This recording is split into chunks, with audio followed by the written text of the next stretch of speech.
E aí galera, beleza? Bem-vindos a mais um episódio do nosso podcast Tempo de Mesa com Rafa Assis.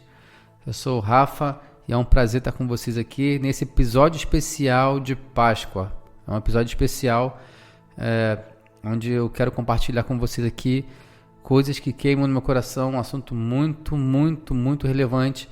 Mas antes de a gente começar a falar sobre isso, eu gostaria de que você seguisse aqui nosso canal, curtisse e enviasse para pelo menos 3 amigos, para eles terem também acesso ao que você está tendo agora, né? A tua vida transformada através desse podcast, sua mente e visão ampliada através do que nós compartilhamos aqui semanalmente. No episódio de hoje eu quero falar, né, exatamente sobre a Páscoa, sobre o amor de Deus por nós, o tamanho do amor de Jesus por nós. Ele é tão grande, é tão absurdamente grande, que é impossível da nossa mente compreender. A Bíblia diz que Deus, quando criou o jardim do Éden, criou o mundo, colocou o homem no jardim. E muitas pessoas perguntam: Rafa, mas por que Deus, em sã consciência, colocou uma bendita de uma árvore do conhecimento do bem e do mal no meio do jardim do Éden? Se ele sabia que o homem erraria, ele sabia que o homem pecaria, por que ele colocou um fruto proibido no meio de um jardim? Primeiramente, nós precisamos entender uma coisa muito importante, que se você não entender isso, o seu relacionamento com Deus corre sério risco, né? Você pode estar num relacionamento completamente distorcido com Deus. Você precisa entender que, primeiramente, a base do amor é a liberdade. Sem liberdade não existe amor. O verdadeiro amor, a Bíblia diz que ele lança fora todo o medo. E o medo procede de punição. As pessoas têm medo porque têm medo de ser castigado, têm medo de perder, têm medo de ser punido, né? E Deus colocou uma árvore no meio do jardim. Por quê? Porque senão seria a mais perfeita prisão de todos os tempos. O Éden seria a mais perfeita prisão de todos os tempos. Por que prisão, Rafa? Porque eles não teriam direito à escolha. E quando você não tem direito à escolha, você é um prisioneiro. Você está preso. E Deus colocou essa árvore no meio do jardim e deu a opção para Adão escolher o que ele queria. Quando Deus criou o mundo, a Bíblia diz que ele nos criou a imagem e semelhança dele, né? Ou deles, né? Ali no contexto, nós entendemos que Deus está falando com Jesus ali, e o Espírito Santo, no momento da criação, a Bíblia diz que nada se fez sem Jesus, tudo fez parte dele. Jesus não nasceu no Natal, simplesmente só começou a existir no Natal, né? E veio ao mundo no Natal. Não, ele sempre existiu. Ele é eterno. Ele nunca nasceu e sempre existiu, né? Ele é eterno, ele nunca vai findar.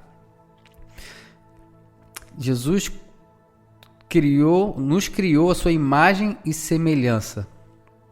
Ou seja, nós enxergávamos o mundo com a perspectiva de Deus. Nós olhávamos o mundo com as lentes de Deus. Não que éramos deuses, não é isso que eu estou dizendo. Estou dizendo que nós enxergávamos o mundo com os princípios e a perspectiva, o olhar, a lente e os olhos do Pai. Tudo que Adão conhecia era bondade, porque Deus é bom o tempo todo. Deus é amor o tempo todo. Deus amou Adão o tempo todo. E Adão só conheceu bondade de Deus. Adão não conhecia nada que não fosse bondade de Deus. Tudo que ele conhecia era bondade. Tudo que ele enxergava era como Deus enxergava. Ele enxergava o Pai. O Pai tinha relacionamento com ele. O Pai vinha ter com ele. Ele tinha relacionamento com o céu, direto, né? Até que a serpente Satanás veio tentá-los, né?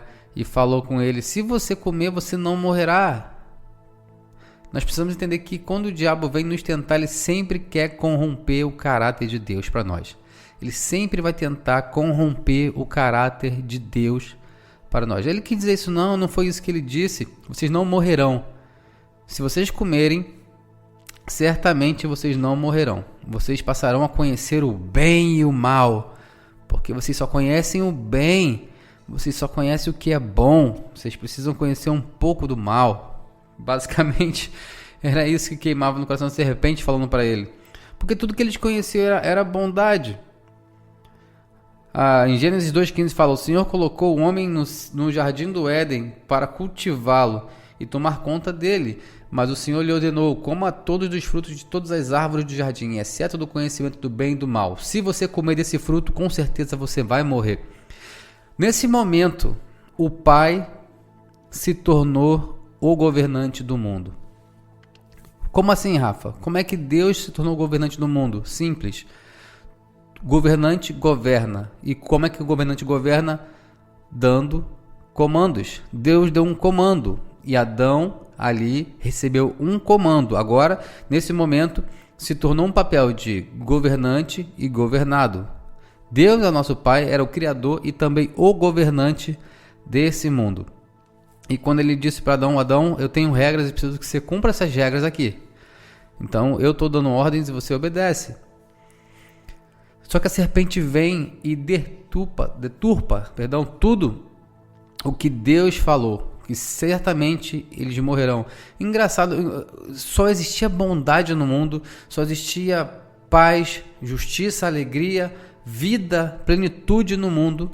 E Deus falou para Adão: se você comer, certamente você morrerá. Eu acredito que Deus possa ter tido algum papo com ele sobre isso, porque ele não sabia o que era morte. Não existia morte. Nada morria nessa época. O pecado, a morte entrou junto com o pecado. E isso é um outro aspecto também que muitos cristãos erram muito nesse sentido de, principalmente quando alguém, né, vai se encontrar com o Senhor, né, morre, falece, vai descansar, não importa como você fale, quando a pessoa vai se viver com Deus, né, vai passar sua eternidade com Deus, fala que Deus levou. Como assim Deus levou, gente? A morte trabalha para Deus agora? Se a morte faz parte do que Deus faz, a morte faz parte do trabalho de Deus, Jesus não venceu a morte para quê? Se faz parte, se são amigos. Não faz sentido nenhum isso. A morte foi vencida por Jesus, ou seja, a morte era um inimigo que foi adicionado ao mundo juntamente com o pecado. No momento em que o homem caiu, né, a morte entrou junto. E como foi esse momento da queda? Eu preciso falar sobre isso porque, para falar do momento da plenitude do Senhor Jesus, do tudo que Ele fez por nós, eu preciso te dizer isso, que o homem deu ouvidos à tentação de Satanás.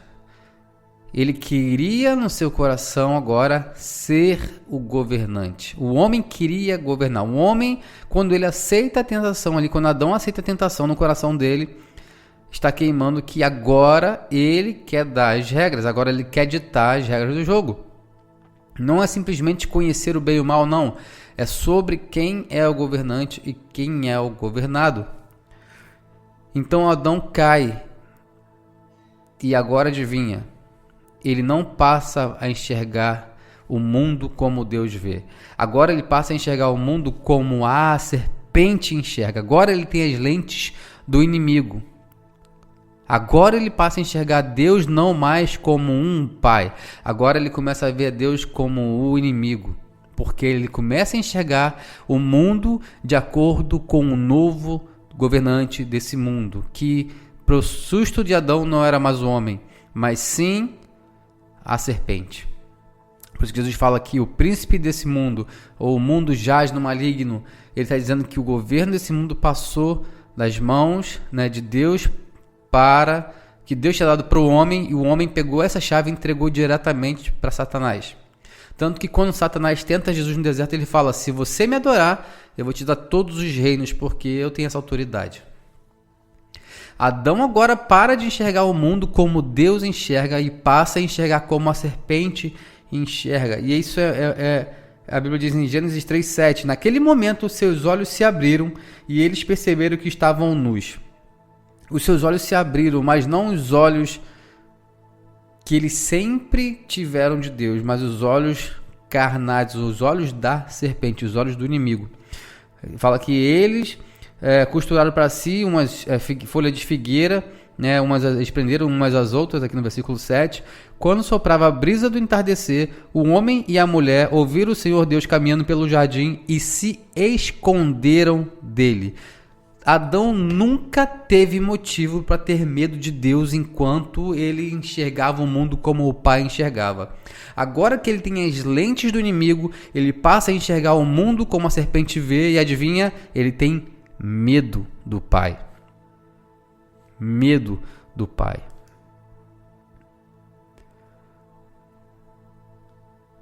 E agora, por que ele tem medo do pai? Porque não é mais o pai dele. Agora o pai dele é a serpente.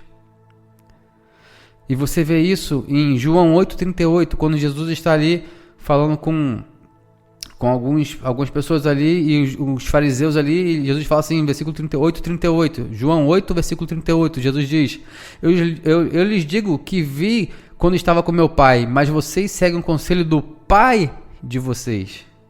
E eles responderam: nosso pai é Abraão, declararam eles. Jesus respondeu: se vocês fossem de fato filhos de Abraão, seguiriam o exemplo dele. Em vez disso, procuram me matar, porque eu lhes disse a verdade que eu ouvi de Deus. Abraão nunca fez isso. Vocês estão imitando o seu verdadeiro pai. Não somos filhos ilegítimos, retrucaram. O próprio Deus é o nosso verdadeiro pai. Jesus lhe disse: se Deus fosse seu pai, presta atenção nesse versículo 42, se Deus fosse o seu pai, vocês me amariam, porque eu venho até vocês da parte de Deus. Não estou aqui por minha própria conta, ele me enviou. Por que vocês não entendem o que eu digo? É porque nem sequer conseguem me ouvir. Sabe por quê? Versículo 44, porque vocês são filhos do seu pai, o diabo, e gostam de fazer as coisas perversas que ele deseja. Ele foi assassino desde o princípio, sempre odiou a verdade, pois não há verdade alguma nele. Quando ele mente, age de acordo com seu caráter, pois é mentiroso e pai da mentira. Portanto, quando eu digo a verdade, é natural que não creiam em mim. Aí versículo 47 diz: quem pertence a Deus, ouve as palavras de Deus, mas vocês não ouvem, pois não pertencem a Deus. Caramba, isso é incrível. Jesus está falando aqui para eles aqui, homens religiosos da época, homens que seguiam tradições religiosas, homens que viviam a vida para servir a Deus naquela época, da forma deles, mas eles serviam a Deus, eles estavam ali separados no tempo para servir a Deus, queimavam incenso, faziam adoração, sacrifício e tudo mais. E Jesus está falando para eles que vocês não são filhos de Deus, vocês são filhos do seu pai, o diabo. Ele não está dizendo em relação a simplesmente por ser fariseu, mas ele está dizendo por questão de ser homem. Vocês são filhos do pai de vocês. Vocês precisam ser adotados pelo meu pai. Foi por isso que Jesus veio, para nos tirar da grande queda. Porque a grande queda da humanidade, do pecado, foi que nós agora não podemos mais ver o pai como ele é. Essa foi a grande queda da humanidade. Nós não podemos mais ver o pai como o pai é. Nós olhamos o pai como o inimigo. E Jesus nos diz, quando os discípulos perguntam, nos mostrem o pai, nos mostre o pai. Jesus fala para eles o quê? Olhe para mim, você vê o pai. Por que que eles não reconhecem Jesus como o pai? Por que eles não veem Jesus, o pai em Jesus? Porque eles não enxergam com os olhos do pai. Só existe uma forma de enxergarmos Jesus como os olhos do pai, para Deus como os olhos do pai. Como? Jesus falou: vocês precisam nascer de novo para poder enxergar o pai como realmente ele é. Foi para isso que Jesus veio, para nos mostrar o pai de novo como realmente ele é. Uau, isso queima demais o meu coração. Quando eu escuto sobre isso, quando eu falo sobre isso, como isso queima. Tem pessoas que acham que Jesus só veio para nos retirar do pecado e nos levar para o céu e pronto, acabou e tá bom, vamos lá morar com pessoas que no céu onde a gente não tem nenhum tipo de relacionamento. Jesus veio antes da fundação dos tempos. A Bíblia diz que Jesus já foi preparado como o Cordeiro Perfeito. Por que o Cordeiro Perfeito? Tem gente que nem sabe por que Jesus é chamado de Cordeiro. O Cordeiro era sacrificado para perdão dos pecados, mas era preciso sacrificar todo momento um Cordeiro para perdoar os pecados do povo. Jesus foi o sacrifício perfeito, porque foi o perfeito porque não tinha pecado e também porque foi definitivo. Nenhum sangue precisa mais ser derramado para perdão dos pecados, porque o sangue de Jesus Cristo, de um Deus santo e puro que se fez homem, morreu no meu e no seu lugar para que nós recebemos a sua justiça. A cruz que Jesus carregou sobre os seus ombros tinha o nome meu e tinha o seu nome. E ele falou, e ele veio para isso, para tomar essa cruz do seu ombro, do meu ombro, para nos trazer vida, para nos trazer de volta para a mesa do nosso Pai, para que o sangue dele, puro e carmesim, purificasse nossos pecados. A Bíblia diz que ele levou sobre si os nossos pecados, as nossas enfermidades, todas as nossas injúrias, ele levou sobre si. O castigo que nos trouxe a paz estava sobre ele. O castigo que nos traz a paz. Jesus foi castigado para que você tivesse paz, para que a sua alma fosse alcançada pelo Pai de novo. Por isso que nós chamamos Abba Pai, porque o Pai nos adotou. Jesus rompeu o véu para que nós tivéssemos acesso ao Pai novamente, tivéssemos direito de volta do que nos foi roubado no Éden. Foi para isso que Jesus veio, para nos trazer conexão com o Pai. Note que na Bíblia, Deus tem várias definições, né, em termos de nomenclatura. Na verdade, Deus não tem nome, né? O mais próximo que as pessoas se aproximam do nome dele proibido é o Yahvé, né? Que era proibido ser pronunciado fora da tenda ali dos santos ali, aquela coisa toda ali, e não podiam pronunciar o nome dele, era impronunciável. Deus tem vários, as pessoas chamam Deus de vários nomes, Jeová Rafá é um significado de Deus que cura, Deus, mas a palavra Deus não é um nome. Então nós sempre fomos apresentados para Jeová Rafá, Jeová Jireh, Jeová Nissi e tudo aquele negócio mais e tudo mais. Só que Jesus chegou nos apresentando Deus como o Pai. Agora nós temos um Pai de novo, e não um pai qualquer, mas um pai que nos ama, um pai que fez tudo que podia fazer para que tivesse os seus filhos com ele de volta, um pai que não poupou esforços, um pai que foi capaz de mudar toda a estrutura do céu por 3 anos e meio. Pense comigo, Jesus, quando ele se tornou homem, quando ele veio para a terra, se esvaziou da sua glória. A Bíblia diz que ele se esvaziou de si. Ele era 100% homem e 100% Deus, mas ele se esvaziou de si mesmo, veio para a terra e deixou o céu sem Jesus. O céu ficou um tempo sem Jesus, mudou completamente a dinâmica do paraíso por amor a você, por amor a mim, para que a gente pudesse ter acesso novamente ao coração do nosso Pai, e principalmente ele é o nosso. É por isso que nós precisamos valorizar a Páscoa, é por isso que você precisa celebrar a Páscoa. A Páscoa não é uma data qualquer, a Páscoa não é um dia só de comer chocolate e coelhinho da Páscoa e comer peixe. Cara, a Páscoa é o momento de nos lembrarmos de que algo foi pago no meu e no seu lugar.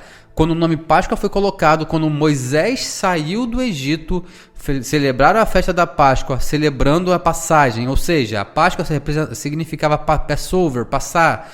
Então, o povo saiu do Egito, mas isso não foi suficiente. Jesus veio para que o Egito saísse de nós, de uma vez por todas. Jesus veio para nos dar uma identidade de humanidade 2.0. 1.0 foi quando Deus nos criou, caímos e nos perdemos, e Jesus veio e nos restaurou ao padrão, só que 2.0. Por que, Rafa, 2.0? Por que 2.0 é melhor do que 1.0? Porque quando a gente era uma humanidade 1.0, Deus vinha ter conosco e ia embora. Deus vinha ter com Adão e voltava. Agora Deus habita em nós. Uau! Deus habita dentro de mim e dentro de você. Se você ainda não entregou sua vida para Jesus, se você ainda não reconheceu o sacrifício dele, se você está aí me ouvindo agora nesse momento e você ainda não entendeu, ou seu coração está queimando agora e você ainda não tem um relacionamento com Jesus, se você ainda não fez as pazes com ele e você quer a partir de agora enxergar o mundo com os olhos do Pai novamente, você quer deixar essas lentes da serpente para trás e enxergar Deus como ele realmente é, você precisa nascer de novo. E como eu faço para nascer de novo? Muito simples. Reconhecendo que Jesus Cristo é o único e suficiente Salvador da sua vida. Você pode agora, nesse momento onde você está agora, falar com Ele: Senhor Jesus, eu reconheço que a Páscoa, né, a gente simboliza a sua morte. Você morreu para que eu tivesse acesso ao coração do Pai de novo. Mas o Pai ressuscitou Jesus dos mortos ao 3º dia. No domingo, Jesus ressuscitou e agora ele vive para todo sempre. Amém. Glória a Deus, aleluia por isso. Agora ele tem toda a honra, toda a glória, todo o joelho precisa se prostrar diante de Jesus, porque ele venceu o inimigo a ser vencido, a morte. Jesus levou sobre si os nossos pecados. Jesus levou sobre si pecados que ainda não cometemos, doenças que ainda não tivemos, para pagar por elas. Então nós somos livres do pecado. Nós não somos mais escravos do que nos escravizava. Nós não somos mais presos da prisão invisível do pecado.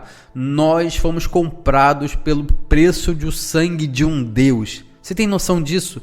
Você foi comprado pelo preço do sangue de Jesus Cristo. Para quê? Para nos comprar, para nos tirar da grande queda, que é não ver mais o Pai como realmente Ele era, mas agora nós podemos ver o Pai como Ele realmente é, e é um Pai bom, um Pai amoroso, um Pai que nos ama e nos quer ter sempre por perto, como todo Pai amoroso nos quer no seu colo, em relacionamento o tempo inteiro. Uau! Uau! Eu espero que esse episódio possa mudar a sua percepção, a sua perspectiva sobre a Páscoa. De não só ser um momento, Jesus morreu e ressuscitou. Mas por que Jesus morreu e ressuscitou? Porque agora você entende um pouco mais disso. E eu quero te encorajar a encaminhar esse episódio para 2 ou 3 pessoas que precisam ouvir esse episódio. Existem pessoas que vão ter a vida completamente transformada, um encontro de verdade com Jesus após ouvir esse episódio. E eu quero te convidar a ser canal de Deus para que isso entre no coração de pessoas e queime agora mesmo.